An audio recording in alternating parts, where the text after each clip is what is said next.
பொதுமக்களுக்கு வணக்கம். இன்னைக்கு விடிஞ்சிருச்சு 13வது நாள். அதாவது நாங்க இதுவரைக்கும் சென்னை மாநகராட்சியில எப்படி ஒப்பந்த பணியாளர்கள்லாம் சென்னை மாநகராட்சியில வேலை பார்த்தோமோ அதே வேலையை எங்களுக்கு பணி நிரந்தரம் பண்ணுங்க, ராம்கி நிறுவனத்துக்கிட்ட எங்களை கொண்டு போய் அடிமைகளா விடாதீங்க, 31 நாள் வேலை பார்த்தா 23,000 ரூபாய் சம்பளம் எங்களுக்கு கிடைக்கும், அதை அப்படியே குறைச்சு 16,000 ரூபாய் 15,000 ரூபாய் சம்பளத்துக்கு நாங்க வேலைக்கு போக முடியாது, இப்ப நாங்க பாத்துக்கிட்டு இருக்க வேலை எங்களுக்கு முழுசா கொடுங்க, பணி நிரந்தரம் பண்ணுங்க.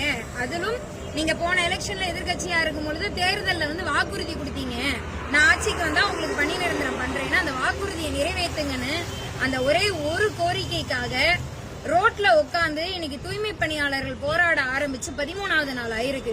ஆனா இப்ப வரைக்கும் பல கட்ட பேச்சுவார்த்தை நடந்தாலும் கூட இந்த அரசு என்ன சொல்றாங்க அப்படின்னா, நீங்க இங்க போராடாதீங்க, வெளியில இடம் கொடுக்கறோம், வெளியே எங்கேயாவது போய் போராடுங்க, நீங்க திருப்பி வேலைக்கு வாங்க, இததான் சொல்றாங்களே தவிர குறைந்தபட்சம் இந்த மக்களோட நியாயமான கோரிக்கையையோ அவர்களோட தேர்தல் வாக்குறுதியையோ நிறைவேற்றுறத பத்தி பேசுறதே கிடையாது. அந்த நோக்கமும் இந்த அரசுக்கு கிடையவே கிடையாது. ரோட்ல சென்னையில இந்த சென்ட்ரல் பக்கத்துல நடு ரோட்ல கொசுக்கடியில மழையில வெயில்ல புழுதியில இந்த மக்கள் இப்படிதான் பிளாட்ஃபார்ம்ல படுத்து கிடக்குறாங்க. இத்தனை ஆயிரம் பெண்கள் இருக்காங்க. ஏறக்குறைய 2000க்கும் மேற்பட்ட தொழிலாளர்கள் உட்கார்ந்து இருக்காங்க. அதுல முக்காவாசி பேர் பெண்கள். இத்தனை பேருக்கும் இந்த ரிப்பன் பில்டிங்ல ஒதுக்கி இருக்கிறது ரெண்டு டாய்லெட். அந்த 2 டாய்லெட்ல தான் இத்தனை பெண்களும் பயன்படுத்திக்கிட்டு இருக்காங்க. பெண்களுக்கான உடல் உபாதைகள் இருக்கு, மாதவிடாய் காலங்கள் இருக்கு. இத்தனையும் இவ்வளவு கொடுமையில வயசானவங்க முதற்கொண்டு உட்கார்ந்துகிட்டு இருக்காங்க.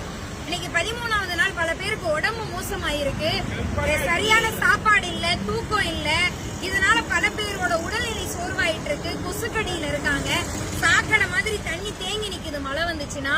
ஆனா இவ்வளவு கொடுமைகள் அனுபவிக்கிற இந்த மக்கள் தான் கொரோனா காலத்துல தங்களோட உயிரை பணைய வைத்து இந்த சிங்காரச்சனையை சுத்தம் பண்ணவங்க. உங்களுக்கு எனக்கும் நோய் பரவ கூடாதுன்றதுக்காக எல்லாரும் நம்ம வீட்டுக்குள்ள அடைஞ்சு கிடக்கும் பொழுது லாக்டவுன்ல இவங்க தான் தெருவா இந்த ஊரை காப்பாத்துறதுக்காக கையில விளக்கமாத்த தூக்குனவங்க. ஆனா அவங்க இன்னைக்கு நடு ரோட்ல படுத்து கிடக்குறாங்க. கூட்டணி கட்சிகளா இருக்கக்கூடிய பல கட்சிகளோட தலைமைகள் தோழர்கள்லாம் ஆதரவு தெரிவிச்சாங்க, உண்மையாவே வரவேற்கிறோம். ஆனால் கூட்டணி கட்சிகள் இந்த அரசுக்கு இன்னும் அழுத்தம் கொடுத்திருக்கணும் இல்லையா? சமூக நீதி அரசு, விடியல் அரசு வாய்க்கிலேயே பேசிக்கிட்டு இன்னைக்கு நேற்று என்ன பண்ணிருக்கீங்க? சோசியலிச கியூபாவை காப்பாற்றுவோம், ஏகாதிபத்தியத்தை எதிர்ப்போம்னு போய் நானும் கம்யூனிஸ்ட் தான் பேசுறீங்க. எது கம்யூனிஸ்ட்? இந்த போராட்டத்தை நடத்திக்கிட்டு இருக்கிறவங்க செங்கொடி ஏந்தி தாங்க போராட்டம் பண்ணிக்கிட்டு இருக்காங்க.